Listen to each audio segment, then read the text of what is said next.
We're live, so thank you very much, everybody, particularly our speakers and guests today. I'm Andrei Țărnă, Director General for Communication for the Romanian Ministry of Foreign Affairs. And I'm particularly pleased to co-moderate this session together with Lior Hayat, who's the spokesperson of the Israeli Ministry of Foreign Affairs. For those of you that did not attend the first day, this is a joint Romanian-Israeli seminar dedicated to the memory of Romanian diplomat, Ambassador Mihnea Constantinescu, a friend of Israel, and a dedicated servant of the Ministry of Foreign Affairs of Romania. But above and beyond anything, what my grandfather would call a mensch, a good guy, a person that contributed well beyond its professional incarnations as a diplomat, as an engineer, as a teacher, as a professor at the university, at the Bucharest Polytechnic, and fundamentally changed the face of public administration. And I remember our worked together with him, have talked a lot about how discreet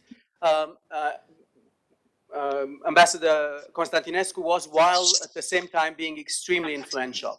And at the time when everything seems to happen online, live, in the view of everybody, discretion is a diplomatic quality that is often overseen. But in our conversation today, I think we're going to be able to see how that sort of discretion in our profession can also live side by side with a lot of transparency, democratic approach to communication, and being in the public eye 24/7 in a way that diplomats weren't used to be in the prior decades and century. We're going to have a group of exquisite partners in this conversation. We're joined by journalists from both Romania and Israel, women and men that were chosen partly and invited, and thank you very much for accepting this. It is very much of help to us, to our colleagues that attend this conversation, but also to the general public. People that not only have had impressive careers as journalists, but have a digital footprint that is unmatched. And I think that's the main reason that we're going to benefit in this conversation, hearing about how the digital dimension has shaped the world of media, and in consequence, how this shapes day to day the diplomatic service. Without further ado, before passing the floor to Lior Hayat to co-moderate today's session, I'm going to invite David Saranga, who in many ways served as the catalyst for this seminar. So thank you, Ambassador Saranga. David, the floor is yours. Thank you very much, Andrei. It's really a pleasure to see you all, people from the past, from the present. I'm sure we will remain friends also in the future. Yes, this event is dedicated to Mihnea Constantinescu. The first time I met him was more than 25 years ago in Jerusalem, when he arrived with the Minister of Foreign Affairs, back then Adrian Severin, to Jerusalem. And I was a young diplomat on my way to Romania, so I joined the visit. And since then, we were friends. Unfortunately, he passed away a few days before my arrival to Romania. Talking about diplomacy, talking about digital diplomacy, and talking about communications, I think that both of us, we have a lot to learn from the people who are on this panel, people who are using social media in a very strong way, and people who are very knowledgeable when it comes to diplomacy, when it comes to political issues, and when it comes to the media in general. So again, thank you all for accepting our invitation, and I'm looking forward to hear you. Thank you. Thank you very much, David. Like a real ambassador, even in times of Corona, you're in between flights. which tells us that diplomacy can still go on despite all and any challenge that we face. That thanks to Andre, I wanted to make sure that I'm going to be in Israel in Passover, and I didn't want to take any risk. So therefore, I left 2 weeks in advance. Thank you. Looking forward to celebrate. So we're going to do maybe a digital seder, though that's a contradiction in terms. Though New York Times has last year produced a whole a series of articles about how to address that from a halachical but also a practical perspective. It's a whole different topic for a seminar. With that, I'm going to introduce Lior Hayat. We've never met in person, but his reputation precedes him. He served repeatedly in Latin America, in Argentina and in Mexico, but also in the United States. He worked for now a couple of decades in the service of the Israeli Ministry of Foreign Affairs, several times serving as deputy spokesperson or working as head, as he is now, of the spokesperson's office in giving voice to the day-to-day work of the Ministry of Foreign Affairs of Israel. But to me, more importantly, he's also from Petah Tikva, a community that few people outside Israel and Romania know, that was established in the 19th century by people coming from Romania, from Moldova, as one of the first lasting new settlements in terms of return to Israel from the Jewish community in Eastern Europe. It was a successful community, and to some degree, I think that the resilience that those people brought to Petah Tikva and to the future state of Israel speaks to the long legacy that connects the two countries to this day. With that, Lior, I have the pleasure to pass the baton for moderating this session.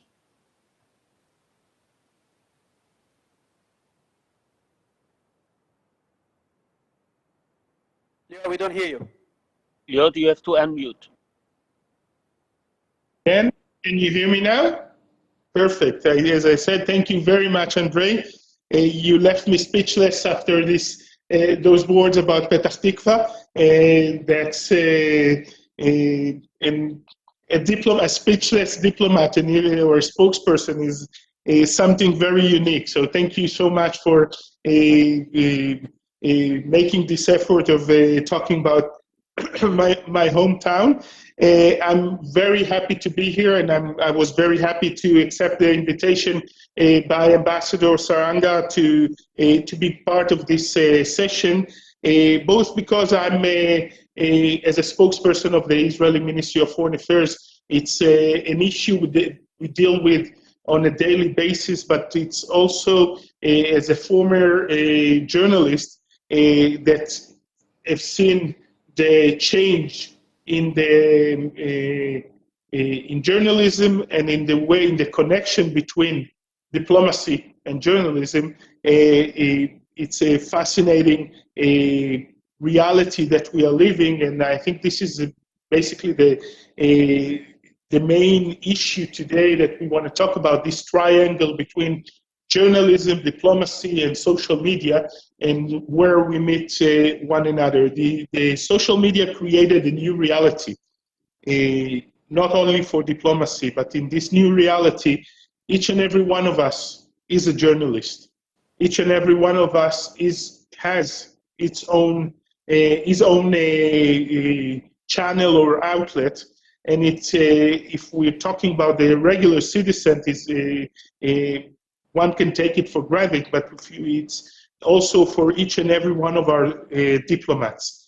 And the social media created an amazing opportunity for the ministries of foreign affairs around the world to show the activity that we're doing directly to the audience that we want the message to get to.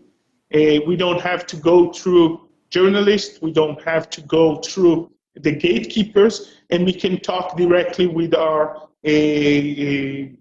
audience. And it's true in the countries we serve in, but it's also true when we are talking about the audience back home, because for many years the public didn't have an idea of what's diplomacy is all about, and now we can open a window or a post or a tweet towards the activity and the day-to-day life of a diplomat. But it also creates a huge responsibility, because a diplomat, unlike a regular citizen, when he's all the time on the record, he has to understand that every word he says and every post he posts is an official statement, not only by him, but also by his country and by his ministry. I think this is part of the reason why in the public diplomacy division of the Israeli Ministry of Foreign Affairs, we decided that the spokesperson will be the deputy head of division, understanding that it's not only that everything we do in public diplomacy has to do with being on the record. It's not just traditional media that we deal with, it's every kind of media. And and we invited, at least from the Israeli side, 3 of the most famous journalists that have their traditional media experience, but also very active on social media. And we'll start with the correspondent of Channel 12 News in New York, Yuna Lighton. Yuna, just as I told you before, I met you about 15 years ago, the day you finished your course in the military radio, and you were assigned to work with the Ministry of Foreign Affairs on, I think, natural disaster was the title. And we met here in the Ministry of Foreign Affairs. I followed your career since. And I wanted to ask you, say, in the last 15 years that you're basically behind the mic or in front of the camera, if you can pinpoint to the moment that you understood the power of social media, that it's as strong as traditional media?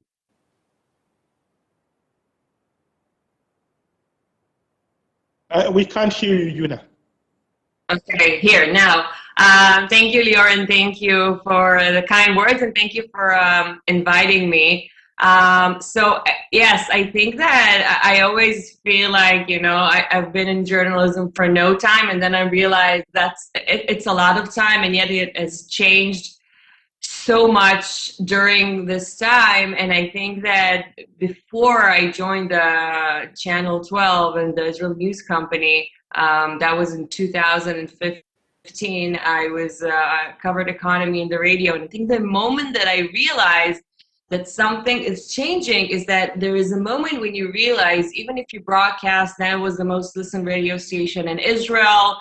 I used to have my segment every morning. It's rush hour. Everybody's listening. But then there's this point where you see that you get more reactions and more responses on things that you tweet and things that you upload on social media, and not the things that you're saying on air, which is your main job. And I think that it kind of created this blur of, it doesn't sometimes matter for a certain audience, and it's an important audience because the journalists are there and diplomats are there and other people that you work with and your sources and other officials, and you realize that it's not, you used to have one platform, your megaphone, the place where you put out your work, and that's it. And it's not just that. I mean, people can, especially nowadays, if I'm thinking about radio, for example, people are working from home, they're not in their, you know, cars and rush hours going to work, and they're still exposed to the work that you do and to your stories, and they can, you know, not listen to the radio for a day,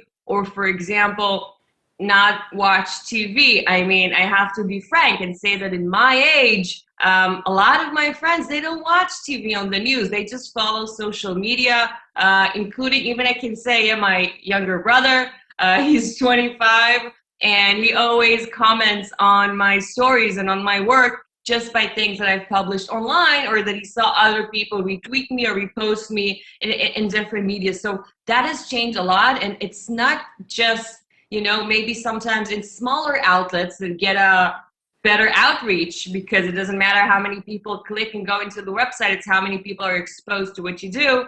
It's also true for outlets that have big distribution, that have a big audience. And another thing, and the last point that I would say about change, is that I think that, you know, we used to work, again, with you, I used to cover then a Jewish diaspora, and also be in charge of Israelis abroad. That's why you say national disasters, because I will always call you, like, are there Israelis there? Are there Israelis there? But we used to work in, you know, there was the diplomatic sphere, the journalistic sphere. Of course, there were public events where you had those kind of mix and match.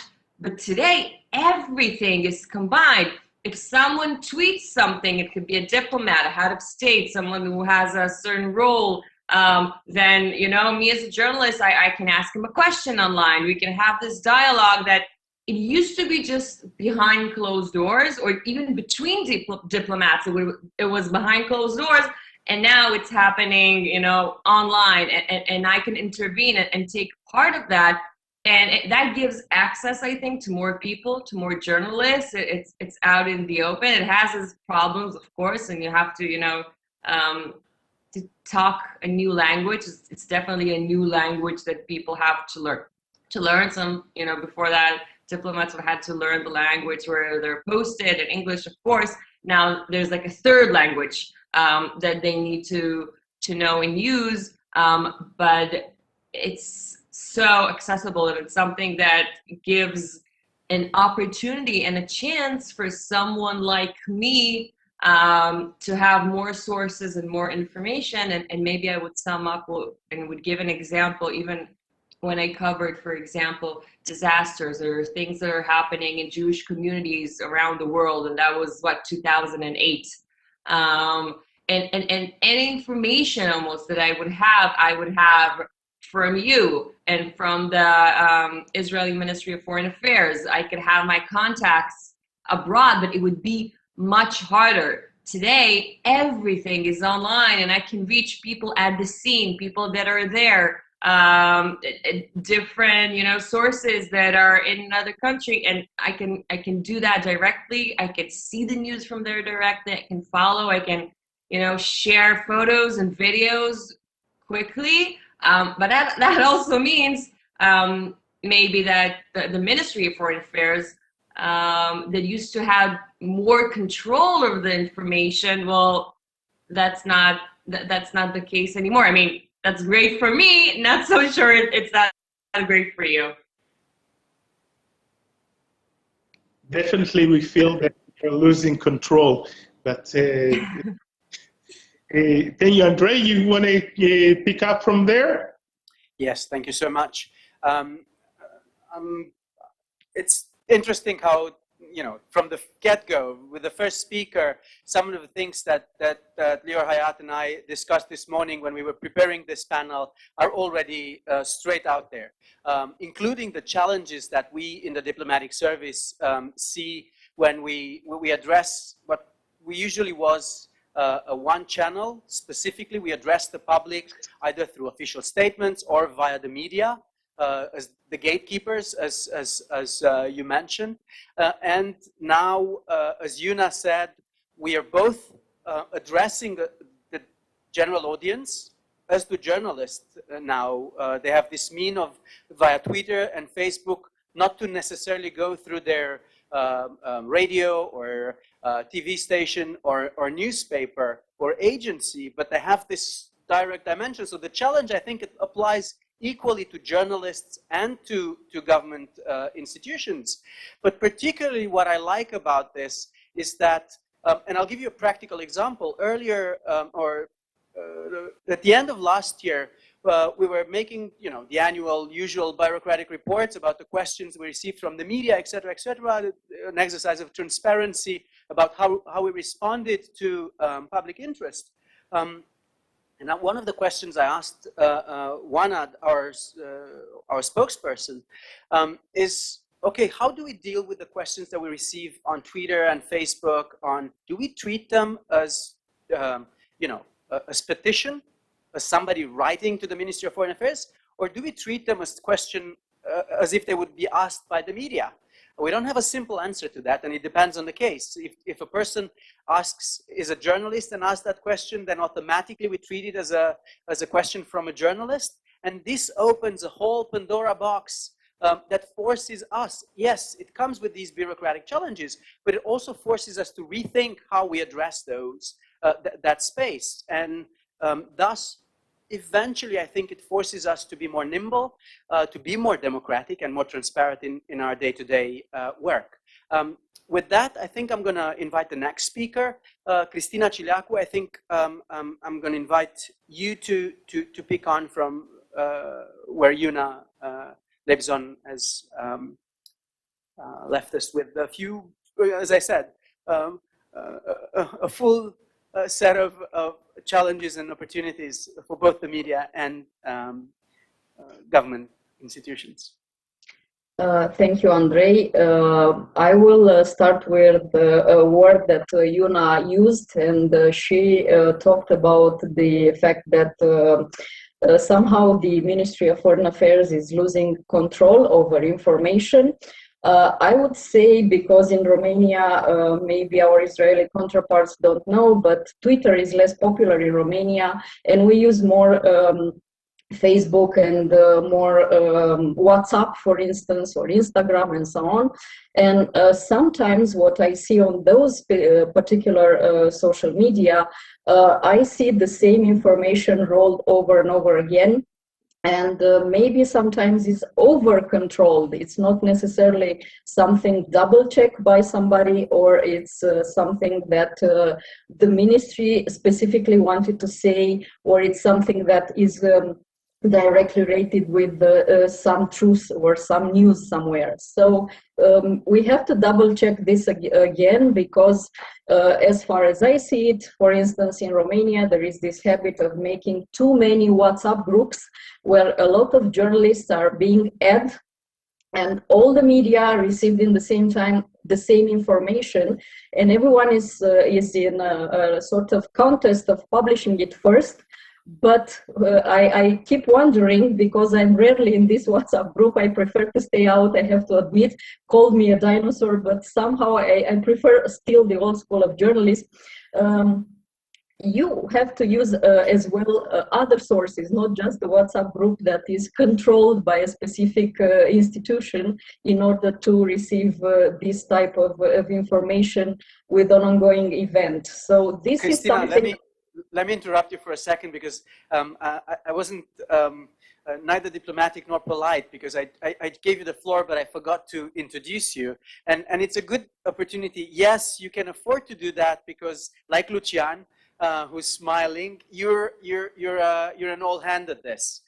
You may be young at heart, but you've been a journalist and a producer for quite some time. Thus, you have the advantage of knowing us and the institutions.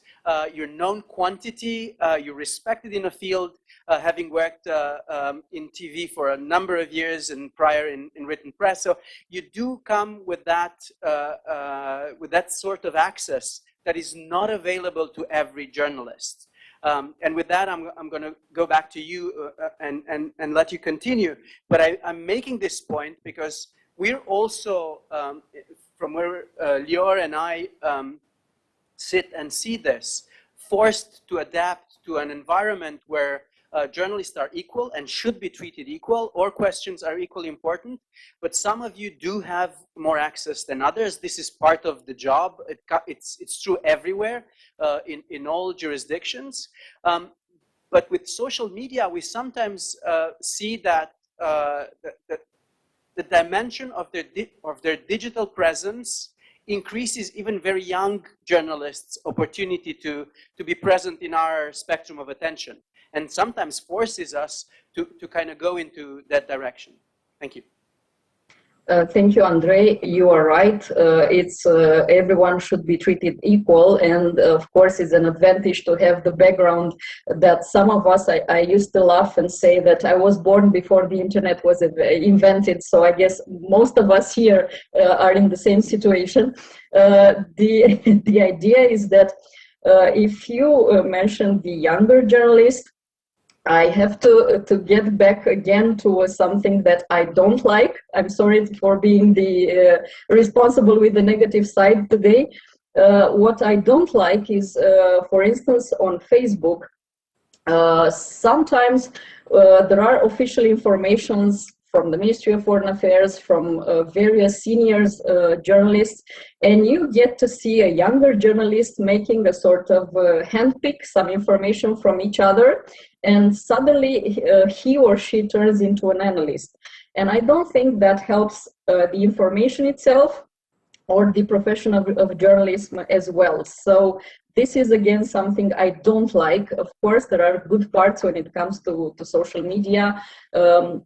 As our Israeli colleague said earlier, it's really easy to get in touch with everyone quicker on every corner of the world, and to find out information and to find out quickly video, which is, for me, I work in TV, so video is much more important than anything else in this case. But on the other hand, you always have to be extremely careful who distributed that video, where it comes from, how safe is the source.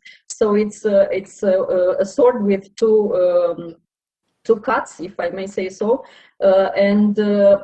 Yes, there are a lot of advantages when it comes to social media, but then again, we always have to double check the disadvantages. Thank you, Christina.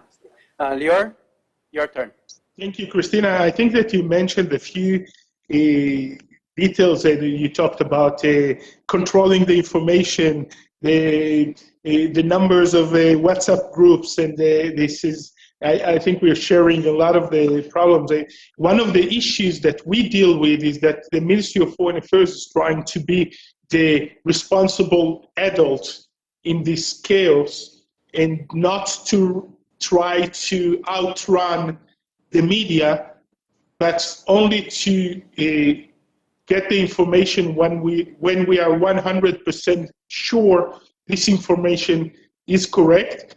And in the rhythm the media is working those days, sometimes we are late because of that. We miss the opportunity, the windows of opportunities that we have, because we wanted to be 100% sure that we are saying the right thing, and we are not playing along with what's called fake news. And I'll direct my next question to someone that, to Tal Schneider. Tal Schneider is today the political correspondent of Times of Israel, and she was one of the first journalists in Israel that actually used this platform, the internet as a platform, as an independent journalist, when she started a blog, a political blog, that was widely followed by a lot of readers, both from the media and outside of the media. And I think that this was at the time that people started, when something happened around the world, they started turning into the internet to find information, instead of turning into TV or radio to see what journalists are talking about it. And Tal, I'll ask you about this connection between social media and politics. You covered both Israeli politics and the US politics, especially in the last 12 years, and the election campaigns. What do you see, how do you see this connection between government, politics, and media in this social media sphere?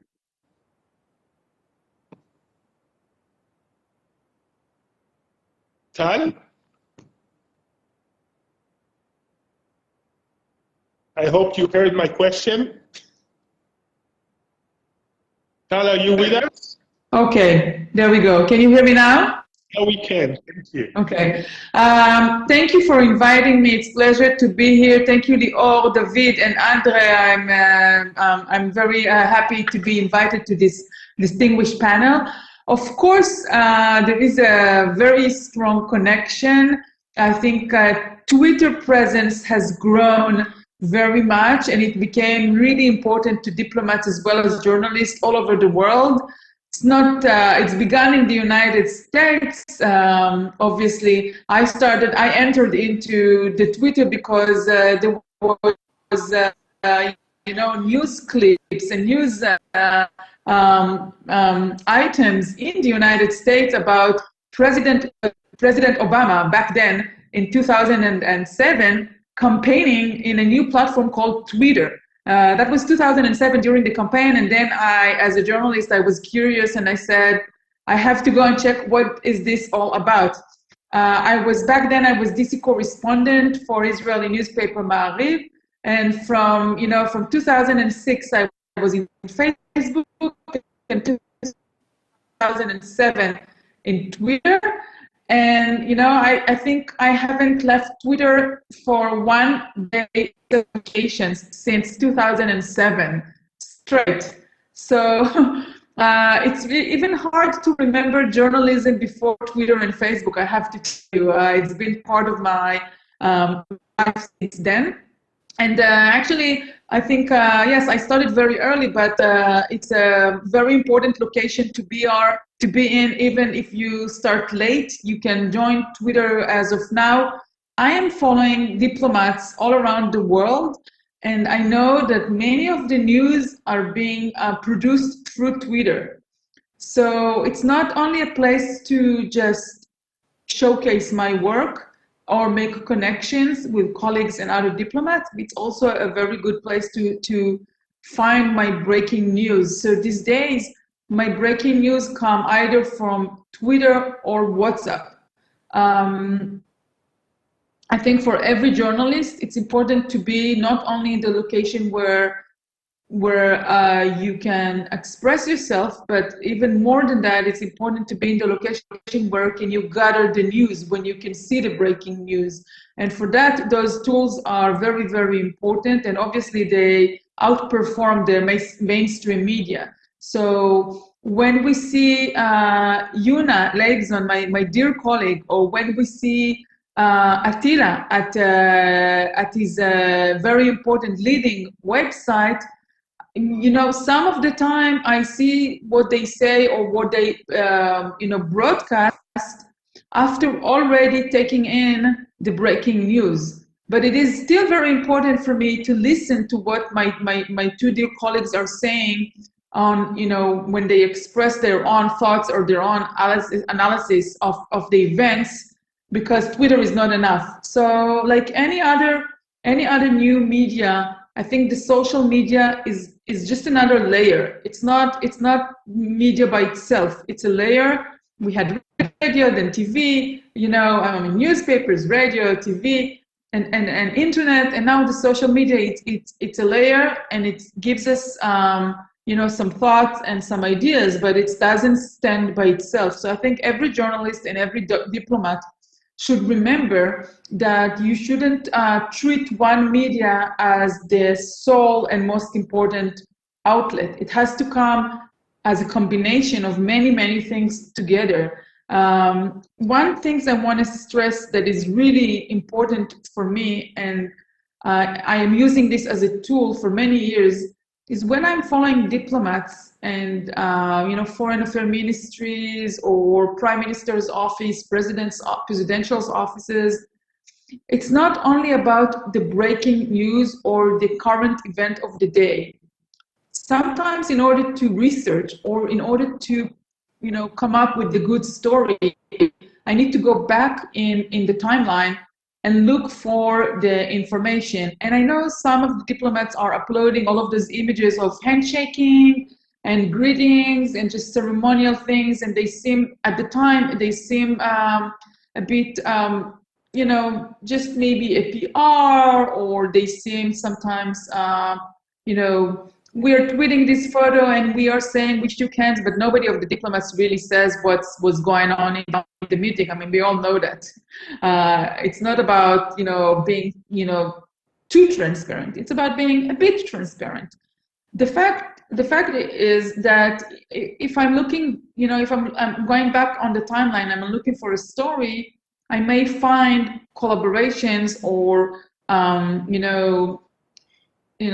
evidence or things that can come up and match, you know, like a puzzle that can add to my story, even if it happened 2 years ago. So it's still important for us that you report whatever you report, and obviously please do report more and have more content and have more of the inside information. That would make me happy. But even if it's just, you know, the PR stunt, it's still sometimes very, very useful to gather information when looking back retroactively. Thank you, Tal. I'm also encouraging the diplomats around the world to be more active and to share more. I'm not sure that we have the same goal in mind, but I pass the ball back to Andrea. I said I'll just one quick note. This is the first time for me that I'm interviewing the journalist instead of being interviewed. It's a great feeling. I totally understand why you enjoy it so much. Andrea, the floor is yours. Thank you, Lior. Be careful what you wish for. As you know, in any interview, the person that does the interview may get into the hot seat very easily with the right interviewee. Well, Tal's final thought actually reminds me of something that is very important. Yes, in this current context, government institutions, ministries of foreign affairs have lost to some degree the control of the messaging. We're not any longer the guardians of the content, but we still can try to keep something coherent, brand and narrative, and those are key elements. And Tal mentioned this going back in the timeline. And yesterday we've heard Doru Liciu, the head of the diplomatic archives, who has one of the most successful Facebook pages that the Romanian or related to the Romanian Ministry of Foreign Affairs. And that's the sort of goodies box or treasure chest that we often forget that we can use in terms of strengthening the narrative and the brand. That also in a times of instant check, where somebody can see something and immediately go on Google or to the media or to other sources, you will be verified and you will be controlled by your audience, whether it's journalists or the general public. And thus, while we do have this control over narrative and brand, and we can use this historical memory or treasure that we have in images of diplomatic activity or specific social context of some diplomatic moments, or the history of diplomacy, we do have to be careful how we use that, not only to serve our narrative, but also to withstand the test of criticism and reality. With that, I'm gonna pass on the floor to the mic to Lucian Mândruță, who's he's been a journalist for decades, was a TV anchor for many, many years, one of the household faces on Romanian TV, also today a radio host, and one of the journalists that has one of the most significant digital footprints, a citizen journalist in a sense that any citizen journalist needs to be self-appointed. Lucian is one of those journalists that uses this soapbox effectively offline and online to create change. With that, Lucian, the floor is yours. Thank you. First of all, let me give you one warm memory about Mihnea, because I'm so old this job. I think my first job, as far as I can remember, was a telegraph operator. This is how old I go back. I used to do the Morse code as a junior, in my youth. Now, Michna reminded, but not me. Yesterday I went. Let me tell you the story. Yesterday I went into a Clubhouse discussion. You probably know the Clubhouse. It's a new app. It's only for the rich because it only gives you can only use it on an iPhone. I'm just kidding about the rich. And there are debates there. There are rooms of debates where people with various interests, sometimes common, they go on debate. And I thought about Michna yesterday because I remember one such a debate, off the record debate, 25 years ago, I think it was, at the Ministry of the Foreign Ministry in Bucharest. Several journalists, and that was the first time in our careers we were able to discuss with a fellow diplomat and also a fellow administrator, and more than that, a fellow, well, we used to call them masters of the Romanian state, rulers, so you name it, not oligarchs, but close enough. And he didn't look like one. He didn't feel like one. He felt like a human being. And I think that was the touch that the guy added to the relationship we had with the media. And I had the same experience with you. Let me tell you. I had the same experience with you a few weeks ago when I got this message from somebody in Vienna. And the guy said, listen, I went to the Vienna consulate here and I'm not very pleased the way I was treated. And Andrei,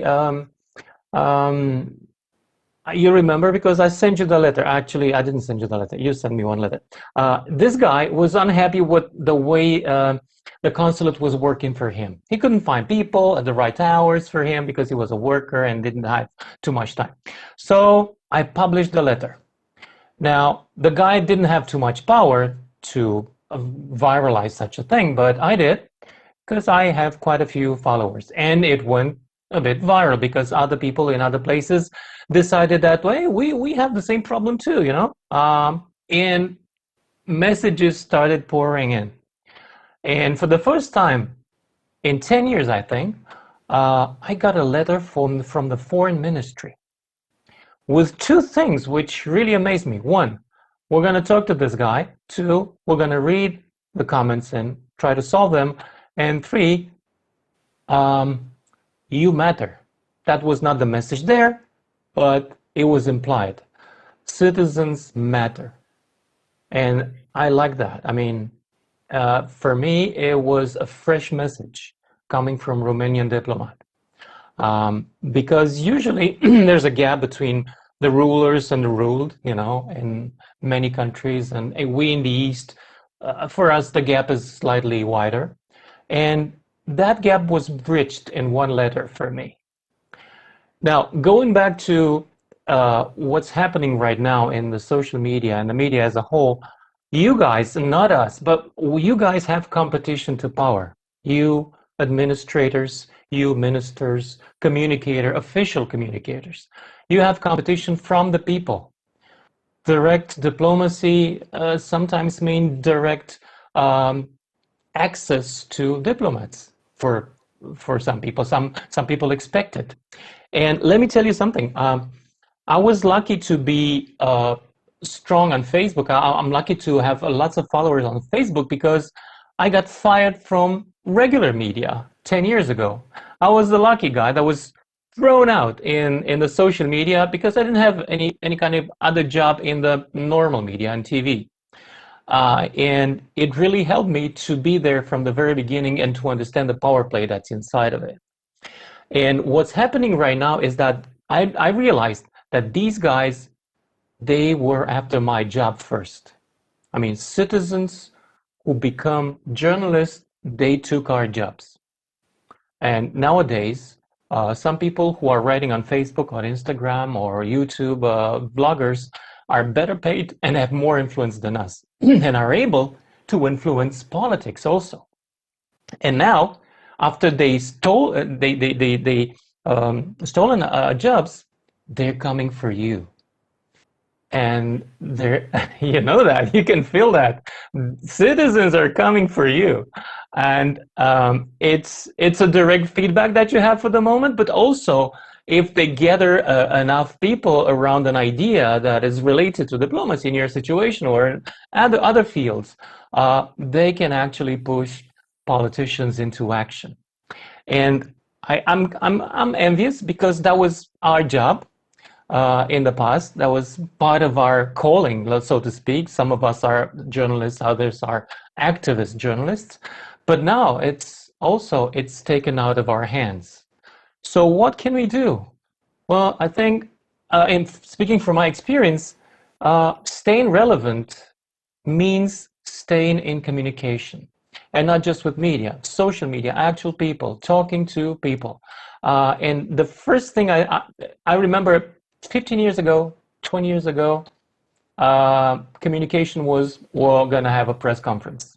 Today, we're going to have somebody answer a comment.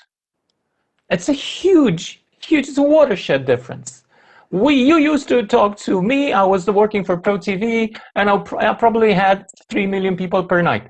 Now, you have to answer to one person who wants her or his question answered in a very specific case, and you have to do that.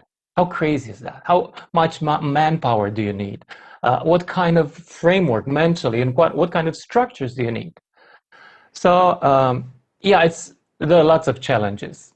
But you know something? I love it. Because it keeps our minds fresh, and it makes possible for institutions to go back to where they originate. That is the people. As many of our constitutions are saying, power derives from people. Guess what? Now it actually does. And we as journalists are there just to take notes on how you're doing. And yeah, you're doing good. So that's my take for the moment. Thank you, Lucian. Lior? Yes, can you hear me? Yes. Great. So thank you so much. And we'll move to our third Israeli journalist, Attila Shumfabli. And Attila reminded me just a few weeks ago, I participated in a podcast he was hosting. And in a way, it was kind of funny because it was the first time I participated in a podcast. And I remembered back in 2006 when I joined Facebook, and I felt that I'm so cool and hip, and I'm starting a new era in social media. And today the social media is way faster than us. We do control Twitter and Facebook and kind of Instagram. TikTok is already beyond me. And I was very happy to invite it to Attila's podcast. It was on diplomacy at the time. And Attila, my question to you is very simple. When you look at the social media and diplomacy, what do you think is the role that ministries of foreign affairs as an institution or diplomat should play in that field? Tal talked about being or giving more insights. From our end, we want to control the information. How do you see the situation? Thank you, Lior. Thank you, everybody. Good day. Hi, guys. Bună ziua tuturor. Shalom lechulam. My dear friends, I'm very happy to be with you because it's in some way emotional for me because I feel bilingual and binational at this conference. I was born in Romania 42 years ago, and I still speak Romanian. I have very good friends in Romania, and I'm very happy to be here. So thank you, Ambassador Salanga, for thinking of me, of course, and inviting me to join this discussion. Lior, first of all, I would like to take you to the answer that I want to give you on a different path. And I would like to say that the discussion whether social platforms are good or bad, whether we should be there or not, is outdated as I see it. And we are living in an era when being there, everywhere by the way, is not less important than the very information that we bring and publish. So therefore, journalists and as well as diplomats or governments or governmental institutions are required to play along with the new world. We have to be there That's first of all. Now, the very fact that you as a diplomat are on the social media and you follow what is written, and sometimes you even connect with the people who are writing or even responding. And we as Israelis know very well the concept of hasbara, of explaining our role in the world, of explaining what's happening in the Middle East, of trying to explain to the world that we are not the worst state in the world, that we are not the bad guys in this game that we are playing here in the region.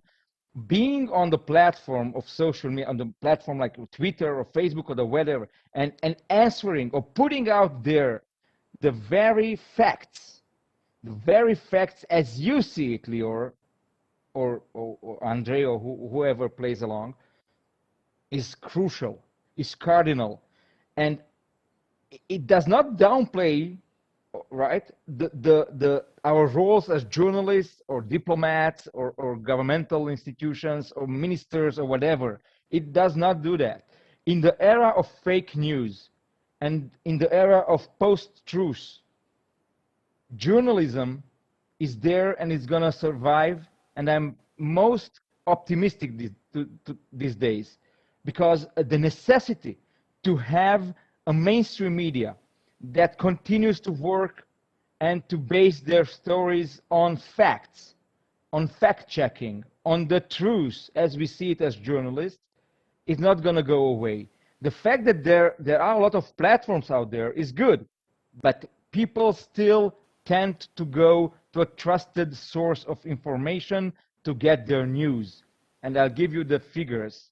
Ynet, the site that I've worked for 21 years, has 2 million unique users each day. It's almost 25% of the Israeli citizens that are reading Ynet each day. The ratings that UNA has at Channel 12 and N12, who are our competitors now on the sites, are huge also. Not as Ynet, of course, UNA, not yet. But okay, yeah. You are the young guys, the new guys in the hood, so in the block. But it shows us and it proves us that facts are crucial and cardinal in our life. But you have to be everywhere. We have to be everywhere. Not playing along and just saying, yeah, well, listen, everybody is a commentator or an analyst. Perhaps, but the ones, the known ones, the appreciated ones, those who work for the mainstream media are also the most followed ones. Exactly like Yuna and Tal Schneider. I apologize, Christina and Luciana, I don't know your figures and your numbers. I don't know. People are being followed because they are good, because they are being appreciated by the stories that they bring, by the interviews they make, and the analysis they give out. So, Lior, when you ask whether diplomacy has to be there, the answer is of course. And what is the way to connect with the people?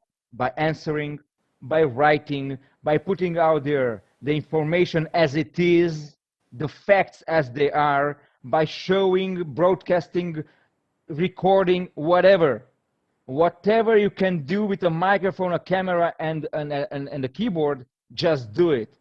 Because thinking or rethinking whether we should be there is too late. We have to go with the wave. We have to, it's their way or no way, because we are out of there. So yes, diplomacy has to play the game exactly like journalism, and journalism has to play exactly like those influencers that are on the net, and it all combines into a huge factory of content, and people need content. If you are good, you are being followed. If you are shallow, you are being kicked in the ass, and you anyway leave it. In 2009, I think it was 2009, the first time I joined Twitter, I did not understand the concept. So for 2 years, I didn't touch it. I think it was 2 or 3 years. And when I came back when already Tal was a star on Twitter. So I needed to start shooting and to play along and to understand the rules. But I don't see myself not being there, not even for 1 second. Sometimes I get tired or whatever, but you have to be there. We have to be there governments have to be there. Those people who are dealing with the truth and the facts have to be everywhere, because the war is raging out there, and the fakers and the fake makers and the liars are trying to take control. We shouldn't let them. Thank you so much. Andrei, I'll get the floor back to you. Thank you, Lior. Unfortunately, the final speaker on our side, Sebastian Zachman, had a health issue, not COVID-related, fortunately, though there was a scare there, so he couldn't connect. But I would have wanted him to participate, particularly because knowing from prior conversation, he's now a journalist, a TV journalist again, but he worked for many years for written press. And that was where I would have wanted to start the questions that Lior and I have for all of you, in order to make this session serve us, ministries, in terms of understanding better what we have to do, both from the position that Lior and I share, so from headquarters, but also our colleagues in embassies and consulates that deal with local media in their countries, or the countries where they're posted. And with that, the first question that I have in mind is, does media change in that respect, that written media and TV move more either, electronic media have taken over for now many decades the breaking news dimension, and the written press moved more into the analysis and context and background. And that we've heard from all of you, in fact, is challenge on both ends. You have social media actors, whether they're professional journalists or not, taking over the role of commentator and analyst. But you also have breaking news that come from citizen journalists and new media sources that are exclusively social media based. Lucian has mentioned Clubhouse. The conversation is global. It takes place across many in different platforms. We in the Ministry of Foreign Affairs have to ask ourselves, do we need to be present there? Do we miss out of not being here and there? And Lucian raised the question of capacity, of literally having the workforce and the technological and comms background to be able to follow all those things while doing your job, because we're still the Ministry of Foreign Affairs on either side, and we still get into all those nitty-gritty, either bureaucratic or bilateral, multilateral conversations and dialogues, negotiations and meetings, mediating, trying to convince, cajole partners, allies, and sometimes competitors. With that in mind, my question to you is, do we do enough? And if not, where should we start at the repositioning the way we address digital media in particular, or digital diplomacy in that sense, the ability to address directly both media and citizens? Thank you. I may answer that if you want. I think some of the media outlets are, trendy, come and go. We all remember Snapchat. We also remember, I don't know if any of you remember Foursquare. So, we've been trying them. I've been trying them. It didn't work for me. I just didn't use it. So I suppose it's worth a try. I mean, right now I've already experienced a Clubhouse about probably 6 weeks ago, and it was wonderful to my opinion. But this is just a personal, personal thought. It doesn't mean that it will stick or it will work for a lengthy time. What I think as diplomats I would do, I mean, me as a journalist, I feel obliged to try everything. I mean, I am experiencing everything I can as if I was working on the ground, and as a journalist, you want to see what's going here and what's going on out there. So it's the same with the application. You just want to touch everything. So obviously, give it a try. But then if it doesn't stick, people know that within, a couple of months or a couple of years. But if I was Ministry of Foreign Affairs, trying to think what to do, I would definitely use or request some of my youngest ambassadors or some of the younger staff and tell them to just give it a try, experience that, come back with conclusion, and then make a decision. If you don't rule out all of them, but don't embrace it immediately. Obviously, Twitter and Facebook and Instagram became, important and major components. But it may shift, or it may. I mean, my kids have TikTok, and I went in there, and I did not felt the need to express myself out there. So no, I mean, it doesn't have to be, embraced. Thank you, Tal. Attila?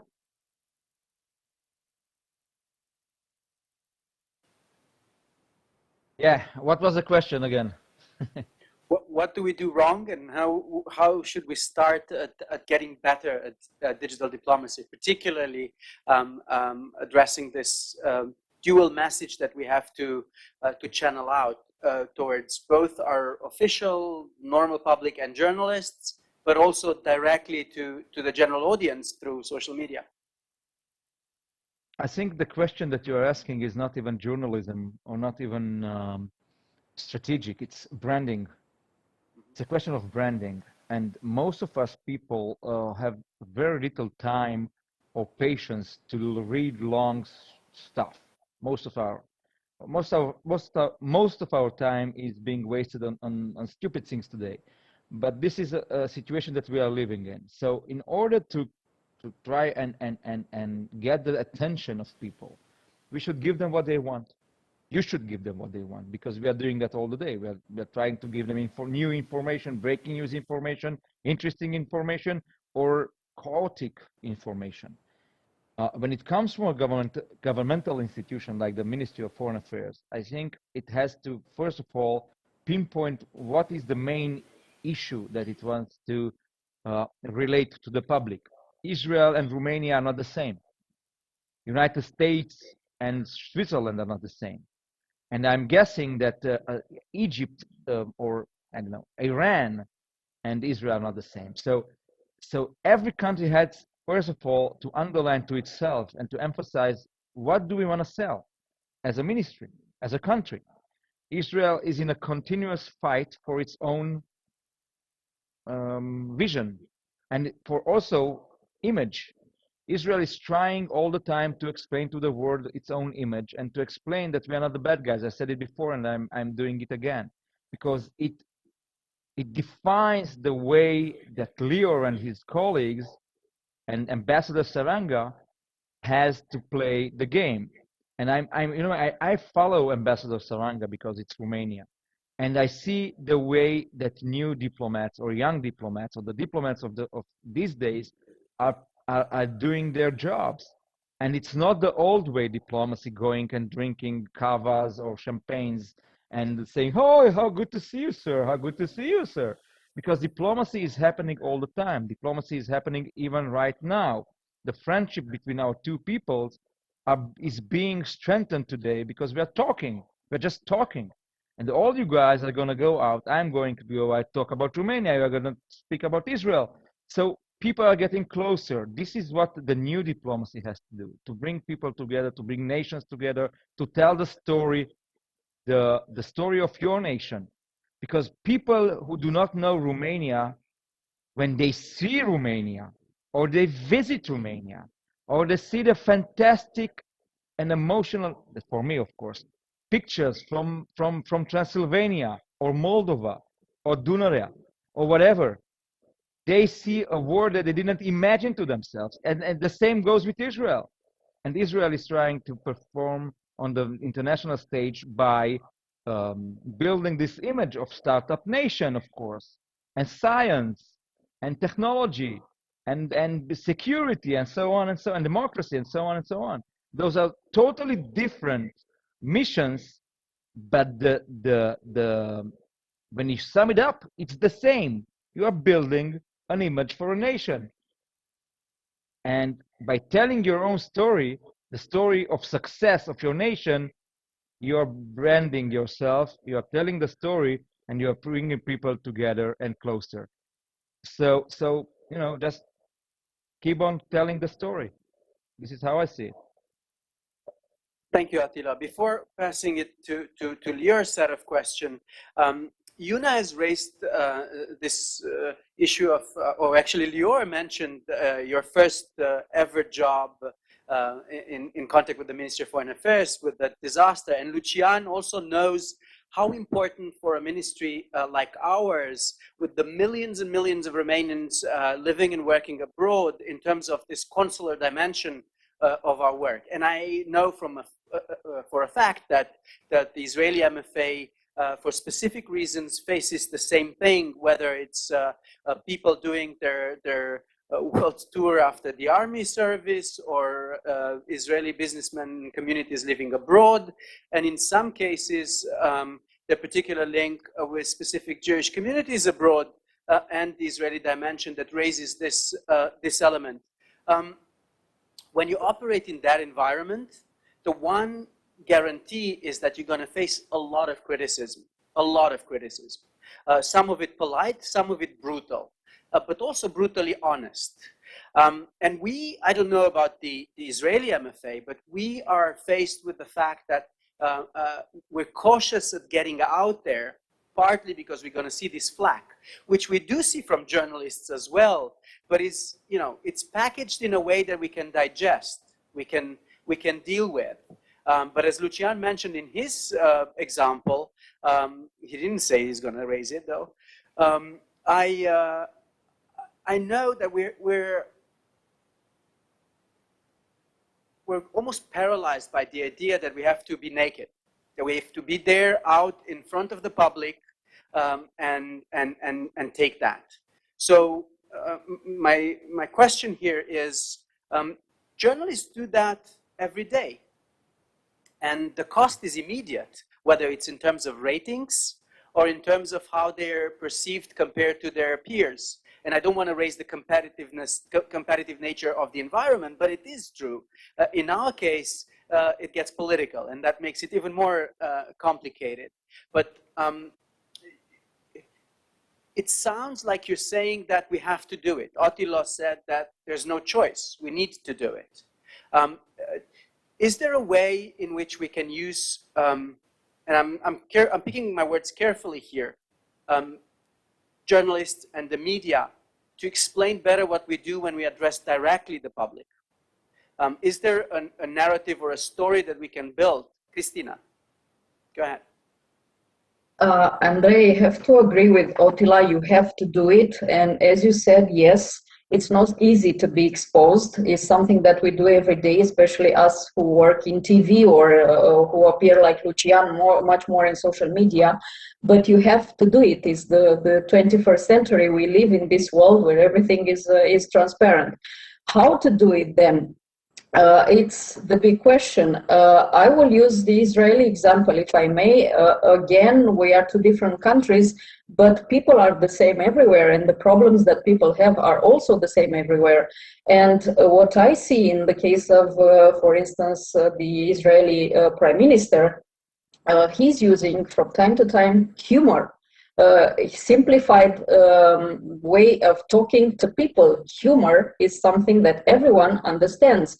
The image that our Ministry of Foreign Affairs, and this is not a criticism, is something that I would like to see different, I have to tell you, is of something very credible, which is perfect, but then again it's something extremely, extremely serious. And from time to time, because all the diplomats I know, foreign or Romanian, and as you know, Andrei, I know a lot of diplomats, all of them have humor. So why don't you use it in a way to transmit a public message to the citizens? Because, of course, we have citizens all over the world, and with all the problems, and we do receive messages from them when they are angry, Or when, like Lucian gave that example, when somebody doesn't manage to solve a problem or is badly treated and so on and so forth.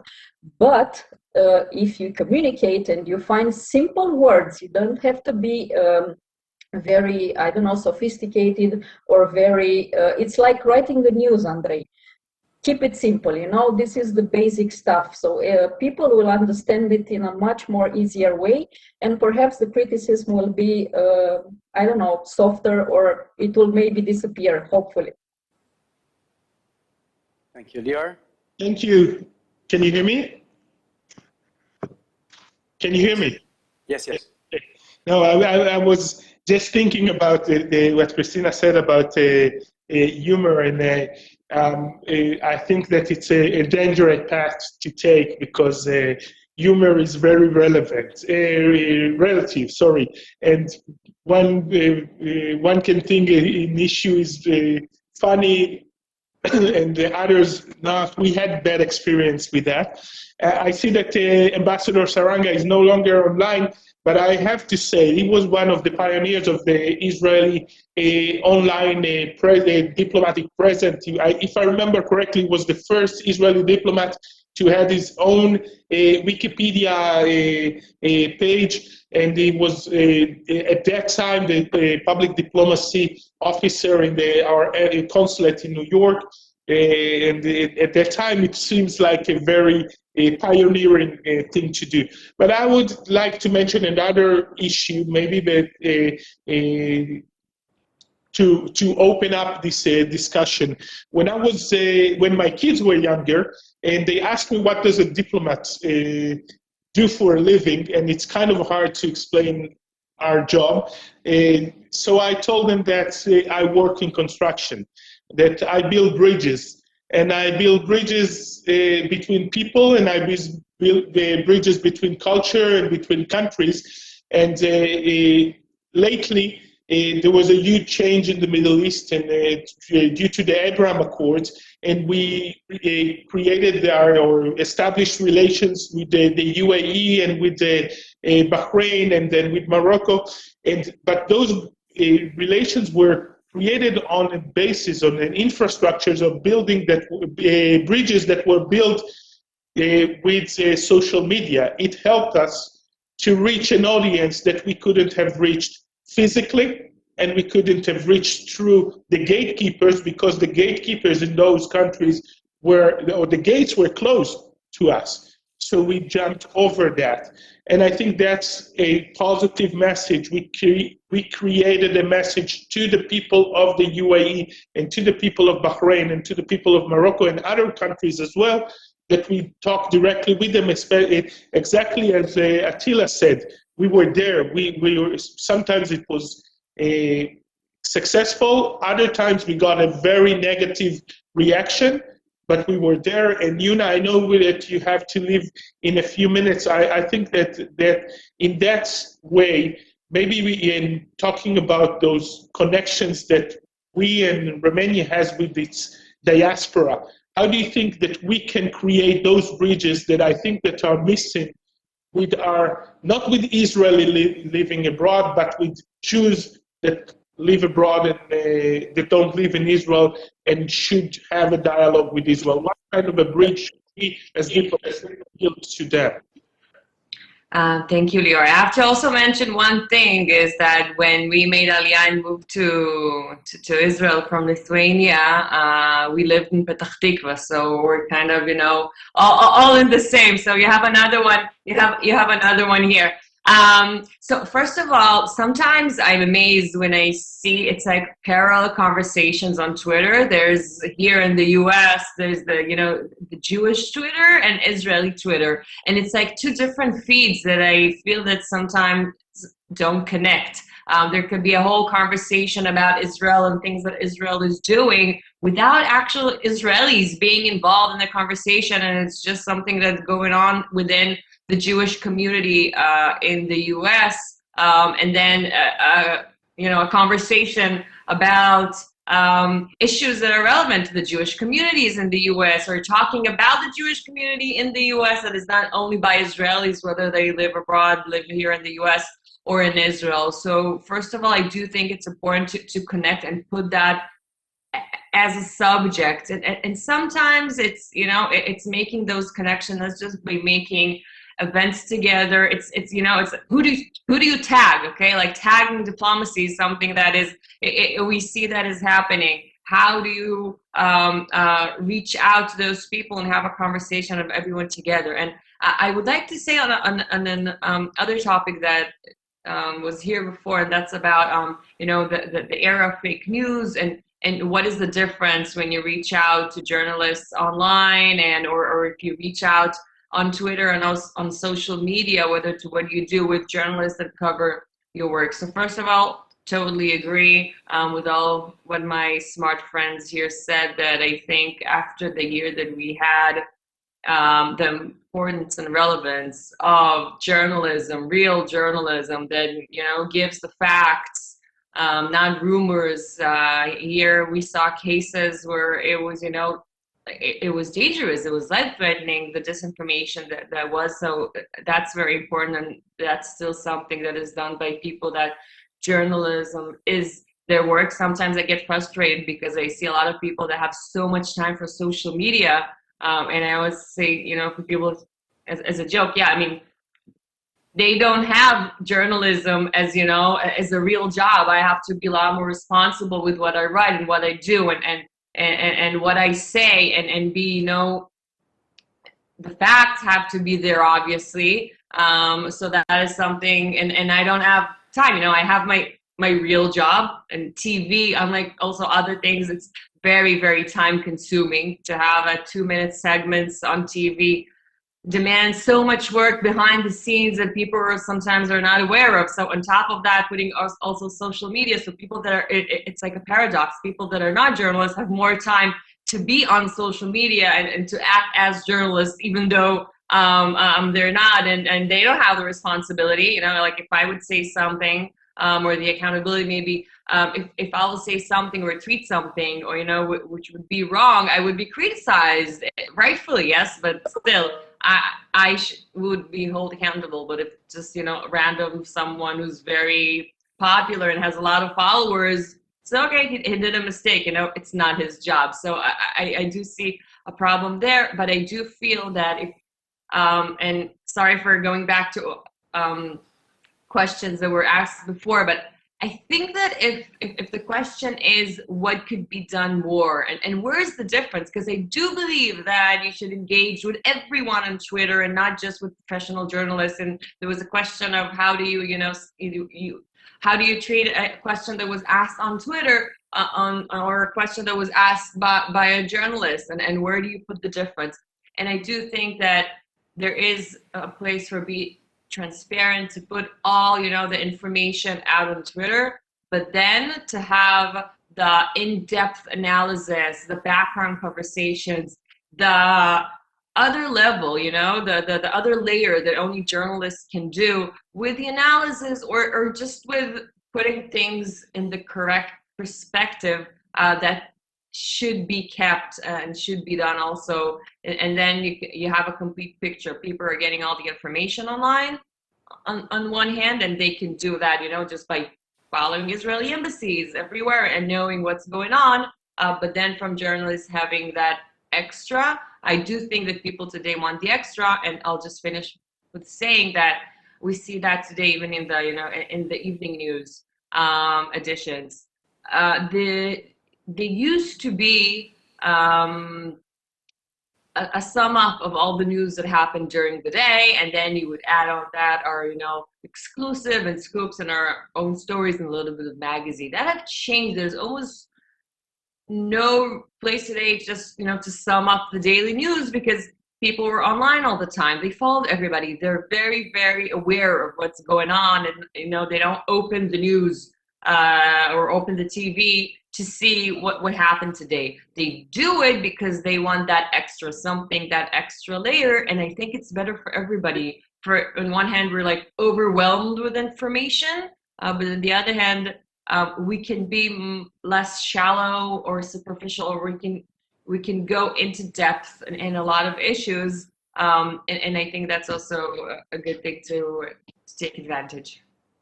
If I may add one more line. My dear colleague, I'm apologizing that I have to step out of the conversation. It was such a pleasure, and I'll hope to meet you all soon. Yeah. One more addition to what Yuna said, and I agree with everything 100%. I was visiting the Facebook page of the Ministry of Foreign Affairs in Romania, and you're broadcasting us live, right? I saw that under the weekly cabinet, whatever is happening there. So, and the rating is pretty good for the weekly discussion with the spokesperson for the ministry or the government or whoever this guy is, and people are watching that.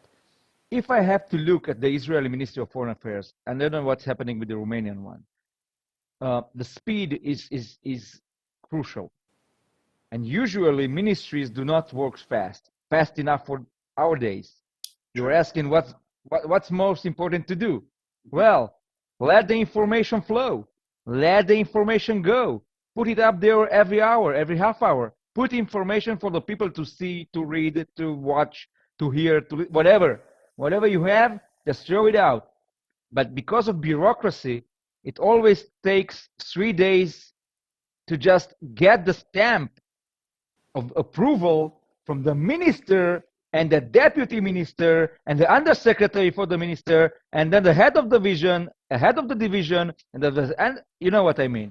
So the pace and the speed here is critical. Lior, if I may. I also would have to say that, as Lior mentioned, I have to go live in a couple of minutes. So thank you so much for this opportunity, and it was great meeting you here. So thank you so much, and thank you for this very insightful panel. Thank you. Thank you very much, Yuna, for your contribution. Looking forward to continue this conversation. I'll pick up with what you've just said before continuing the questions. You've mentioned these parallel conversations that Israeli and Jewish communities abroad have on social media. That is exactly what we have with Romanians abroad having their own conversations. Meanwhile, having this Romanian conversation, including with official channels. We use sometimes the media as our only way to actually bridge those worlds. I'm sorry to inform you, Attila, but despite, well, maybe last year, except last year, because the pandemic conditions didn't allow that, but the likes of Lior and I still do kava things, and we still shake hands, and we still go to all those. I'm not against it, Andrei. I'm not against it. I'm totally pro it. I miss it. You know how many cocktails I missed this year because of coronavirus? I mean, that's half of my year dinners were at embassies. So fortunately, we have modern science and we have vaccines. Yeah. So hopefully we're going to get to some normalcy later this year. But in the spirit of that conversation, there's an element that both you and Yuna raised, which is the background element, whether it is related to communicating to the citizens, giving them more information, or whether it's being more granular and allowing people like Cristina or Lucian or other journalists that we work with to get that insight that allows them to still do their job as journalists and not just be an interface with the general audience, but add substance to it. And I'm going to frame that also as a question to all of you. Is okay, we get the message, and I think Lucian approved when you said do it quickly. We can try to be quicker, and we worked. I can add something. For instance, if I may add something, Andrei. Yeah. Right now, the talk of the town is not us. At this very moment, we had the EU decision that we are going to have some sort of vaccination passport or some sort of a document that will tell people at the borders that we are safe to travel. And this is the debate right now. And I think you guys should be on the debate, and you should have brought the news or you should have broke the news to your public on your page quicker and with well, maybe with a quick take on our position. What is this? Is this useful? How are we going to use it? Because this is what people are asking. Because, yeah, and to summarize it, I think you need to develop some sort of an editorial team and even an editorial desk. Institutions have to become media institutions as the media is gradually giving more and more of its roles, including the goalkeeper role, to the social media. You have to be there directly, and you have to start to think like a journalist instead of a official communicator. And what does a journalist do? We go after stories. You don't do that as an institution. Your role is to, present your story. We journalists, we follow and we chase the stories, and we're afraid to miss out. And we do pack journalism. We do all sort of stupid and nice things. But for this situation and for this day, I think you should follow the story and publish as many things as you can on your page on this document, on the vaccination document. And you should follow those stories that are relevant to the public, because your page becomes relevant. If more and more people are reading there and are taking their info from there, you are becoming more you get more interest from the people. And us journalists, we are probably going to be relegated to not a side note, but we are probably going to details. We're going to do interviews, we're going to do comments, and we're going to do lots of stuff that's related to more, as you say, granular or more subtle stuff. But the brute information, maybe challenge your story. It works. I'm watching right now, again, on the Facebook that you have. 70,000 people watched live the briefing of the secretary. It's unbelievable. 17,000 people watched on Facebook what the secretary of the government said to the journalists and to the public. It's unbelievable. I don't know, Lior, if you have the same. I think you don't have the same thing on your page, but it's fantastic. It's fantastic. It's the exact way to work with it. You put it. Maybe we should switch to Romanian. At this point, Lior could probably get, given that he's a both Spanish and Portuguese speaker, he would probably feel quite comfortable there. But then again, I'm not sure all our audience could do that. On that note, let me ask a question to Christina, if Lior agrees. And then we're going to try to get a few questions from the participants, both on WebEx and online. So please write those in the chat, and address them to anybody on the panel or to a specific speaker. Christina, you follow systematically high-level meetings, bilateral encounters that Romania has. You go after stories where they happen, whether in Turkey or Israel or the US. You sometimes break news by forcing people, as Lucian said, or challenging the story either directly in interviews or with background material. My question here is, the ministry, as we've heard Attila saying, but also Lucian, we have our own story, we have our own narrative, and we have our own instruments of putting that message. They tend to be slow, they tend to be bureaucratic, and they tend to be they tend to be in officialese. Now, we've been trying, including in our Ministry of Foreign Affairs, for the past year to reshape that and to make it more, whenever we write a communiqué, to make it sound not just in a language that the journalists can decrypt and make it into a story, but also something that the social media or the general audience can actually understand and use directly. When it comes to the story, what are the ingredients that you as a journalist want to hear? What is the stuff that you don't need to be in a one-on-one meeting and get as an insight, but still get it as a relevant element? So how do you want us to put that story out and make it interesting, or pick your interest, in terms of not helping us, but helping you do your job while also getting our message across? Maybe by adding much more context, Andrei, because sometimes the what you are telling us by your communicates or by your information, as I said, I'm not on the WhatsApp group of the Ministry of Foreign Affairs, but still I manage somehow to find the information you deliver. But everything is rather dry information. It's not something that we usually, when we tell a story, we try to make it more human, much more, I don't know, add some something like a character, something that somebody will watch because it happened to somebody. So if we are talking about, I don't know, a bilateral meeting between our Ministry of Foreign Affairs and, let's say, the Prime Minister of Israel, since we're here together, maybe add something that is not necessarily they meet and talk about this topic and this topic, and I don't know, it would be a forum that our businessmen will do together. Try to have some local story. If our minister travels in Jerusalem, Jerusalem is full of stories. So maybe he did something else rather than meeting the Prime Minister, and from that point on, maybe you can develop something that will draw much more attention.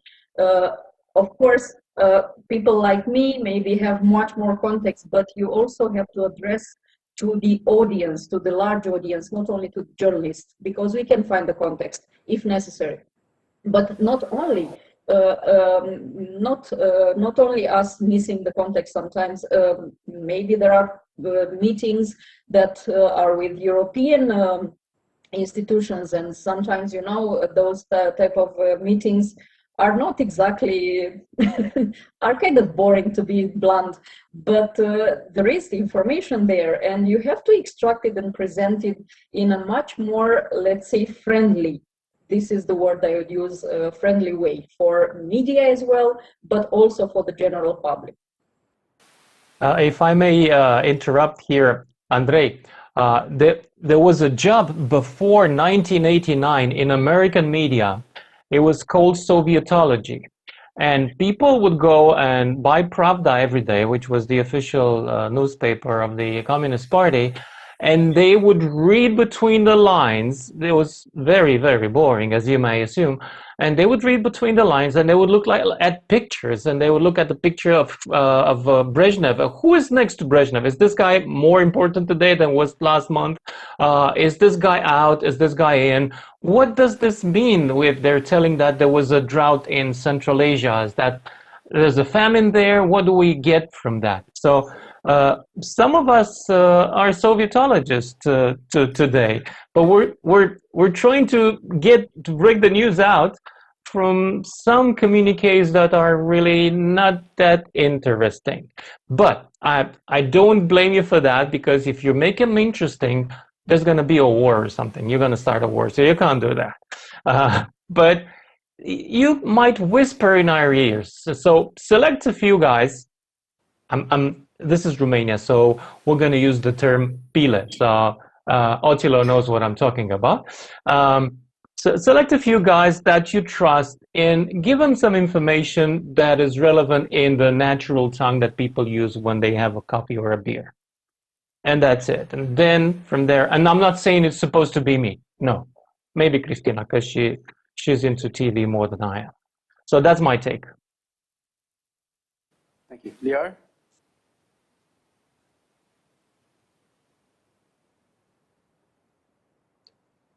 Can you hear me? Yes. Okay, now we can. So the truth is that this discussion is fascinating, and I'm willing to sit here and hear you talk all day long. But I really wanted to hear another perspective, because we already talked about the ministry being there. I have to tell you, I find it a bit. The changes of diplomacy are slower than the changes of the media. So I'm not expecting to see those the diplomats running around with their Facebook Live or Twitter Live anytime soon. But it is interesting to see how do you create a story. Who's your audience? Who's your audience when you talk on social media? I think it's easier when you talk on traditional media. You know who's watching.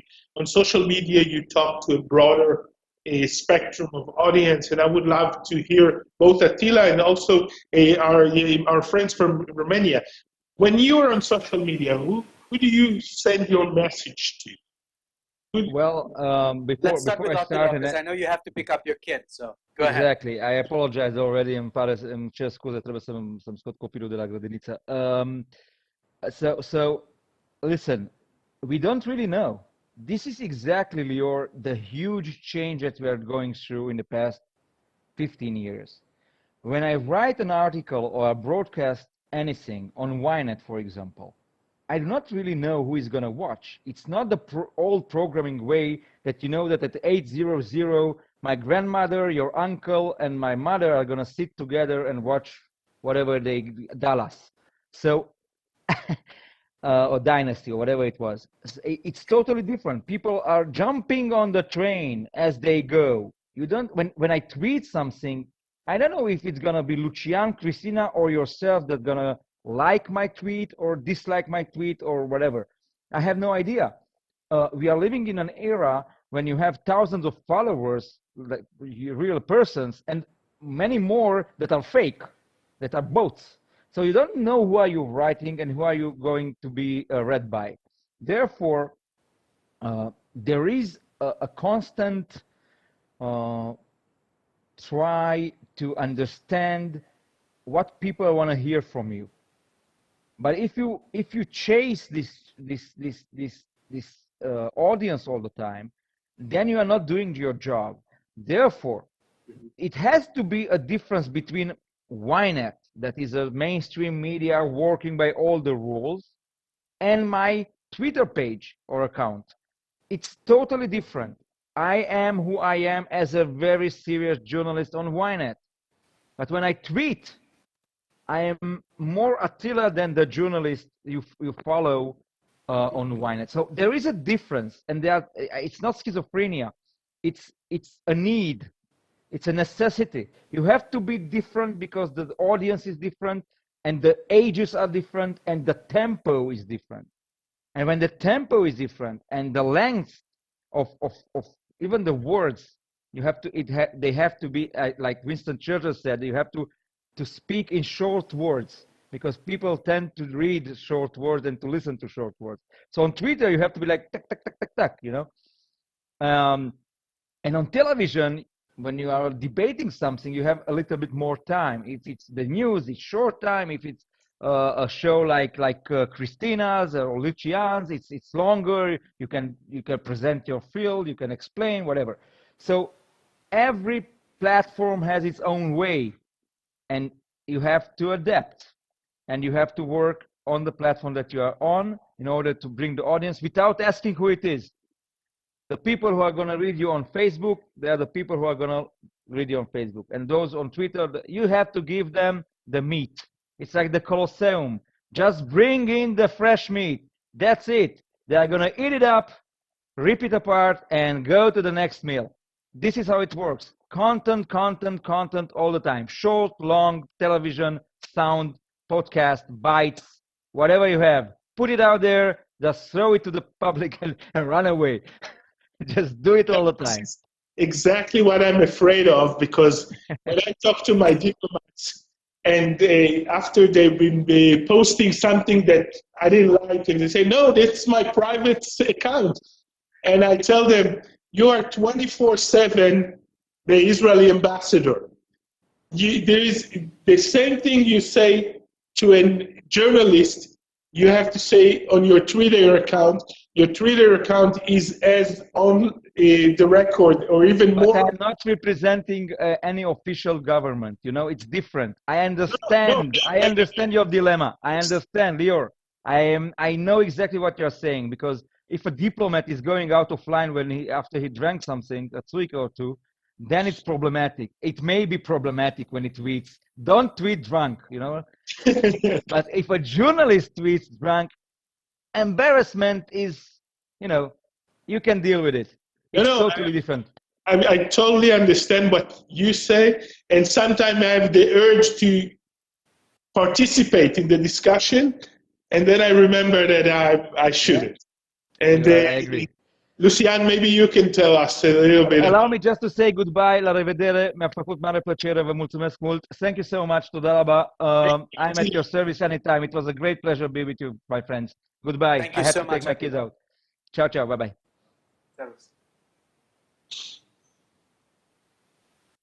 Yeah, I'll take a drunk tweet anytime if it sells, and I'll take a sober tweet that's boring. No, I don't think so. But yeah, sometimes look at Trump. I mean, after the Trump years, there's a lot more flexibility when it comes to communication. Now I have to say, so I thought it would be way sooner than. Yeah.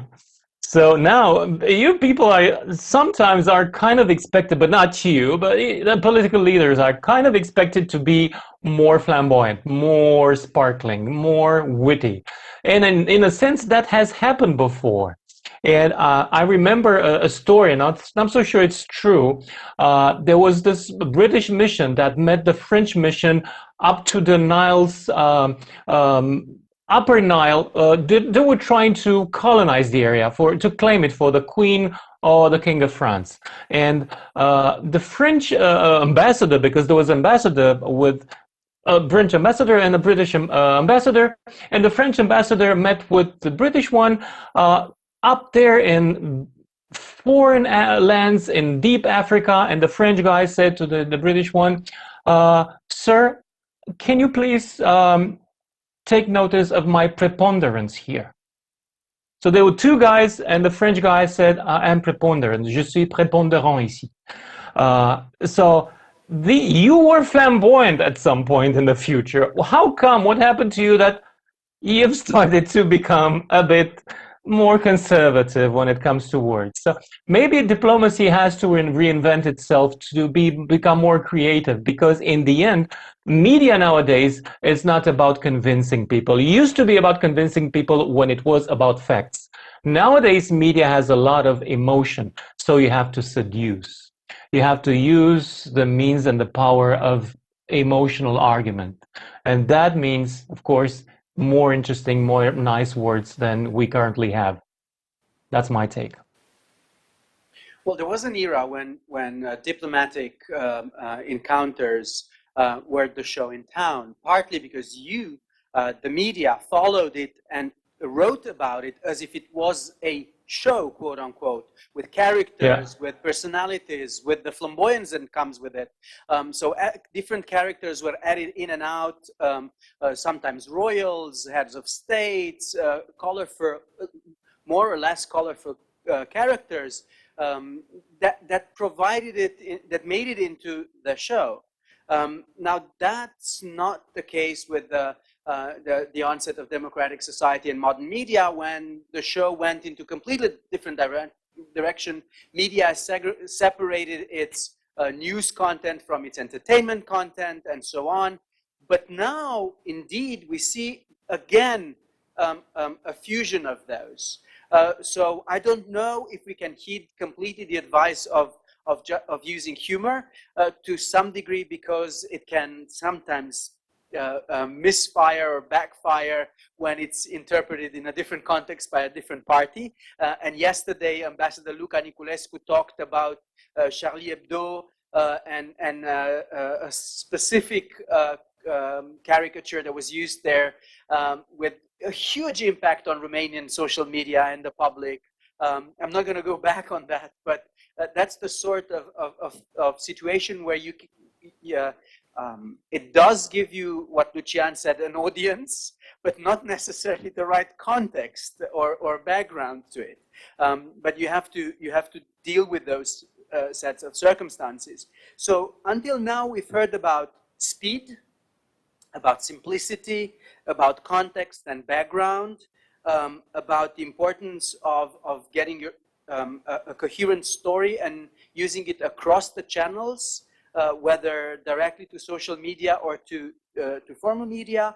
And we also heard a little bit about the importance of staying on top of this. Now, Lior mentioned a little bit about how this is structured in the Ministry of Foreign Affairs of Israel in terms of fusing the public diplomacy, the digital, and the classical media. We have pretty much the same arrangement right now with the department that I run and that has oversight over communications and public diplomacy, with the two departments, the press department and public diplomacy and strategic communication being in charge with the narrative and the transmission of the message. And we've got a question from the audience that says, in what specific situation did you discover the real impact on social media has had over your job activity? And I'm going to very quickly answer that. The last year was all about this. I don't know, Lior, what was your experience, and you as journalists, as partners in this conversation, but all 2020 would have been impossible for us to do our job without social media. I'm not saying without technology. That's a whole separate cat, if you want, that we had to deal with in order to incorporate it more in our diplomatic interactions. But the social media was, and you see that in audience building, in the type of messaging that we've tried, but also this conversation, this seminar, which I think it's the first one that we dedicated to the memory of Mihna Constantinescu that is substantive rather than symbolic, and goes into this effort of reinventing ourselves. So how would you, how do you think your work was impacted in this respect this past year, and was it a very specific challenge that this new context brought about? If I may start first, what I've noticed since you mentioned the last year is what was Attila saying earlier, the fact that people turn more to the credible media when it comes to information, to checked facts and so on and so forth. Of course, there are a lot of information on social media, and we cannot give up social media, that's for sure. We use it, but what I've noticed, and I have to underline this, that the credibility was much more important than what was funny and what was, let's say, temporary on the social media. So in-depth information, after all, it would be as important as long as we live, because I don't think the social media can be that powerful. Social media has a short-term effect. Maybe I'm wrong. Lucian knows more about me than on social media than I do, but definitely when people need information, they turn to classical media, and I think we'll watch that for a long time. Maybe now it looks like the social media is taking over the classical media, but I don't think so. I doubt it. If I may add something before I leave, there's something that has changed in our relation, and not me as a journalist, but the general public.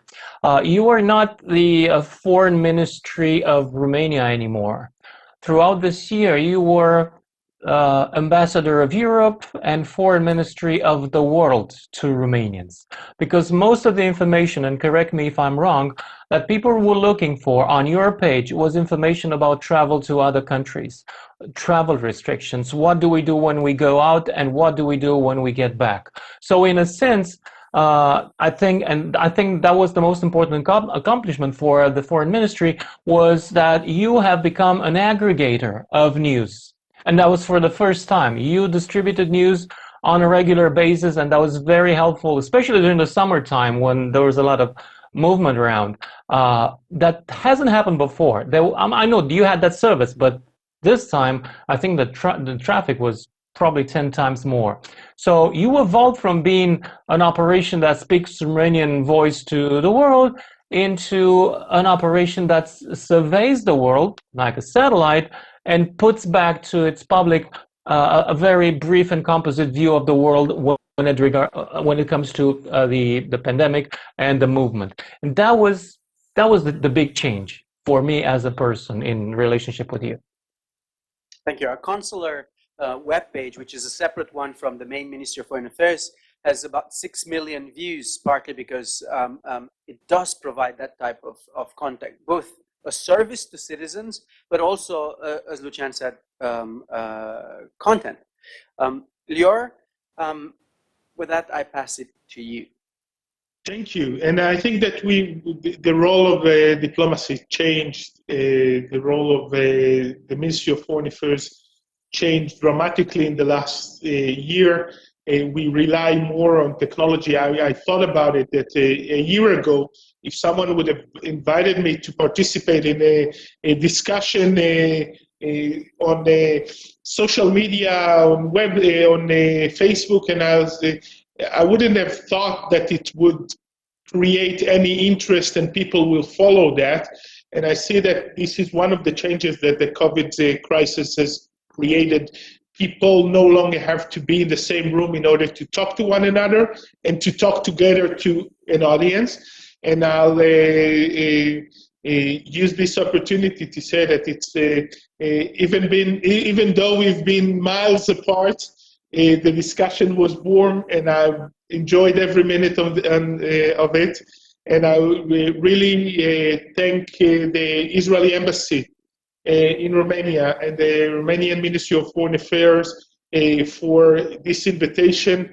I think that we are living through a dramatic era in technology and communication that will affect our work in the last decades, and the changes are getting faster and faster. And if we think that this is a kind of a unique way of communicating, maybe in 10 years it will be the same way as sending letters, actual letters to one another, because the technology will bring us to new horizons.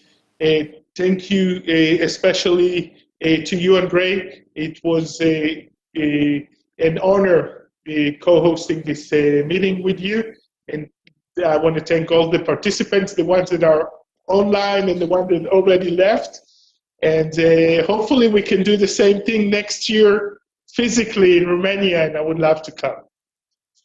Thank you very much, Lior. Much looking forward to it. This was, at least to me, and I speak as a professional that uses this on day in, day out, but also for my team, quite a valuable conversation. So thank you very much, Christina, Lucian, but also the speakers that left for your time. This is invaluable in terms of picking your brains and getting insights into our day-to-day work. So much looking forward to continue working with you.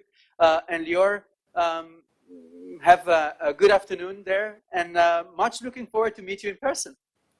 Shalom from Jerusalem. Thank you. Thank you so much. Bye-bye. Bye-bye. Bye. Bye-bye. Thank you so much. Thank you. Shalom.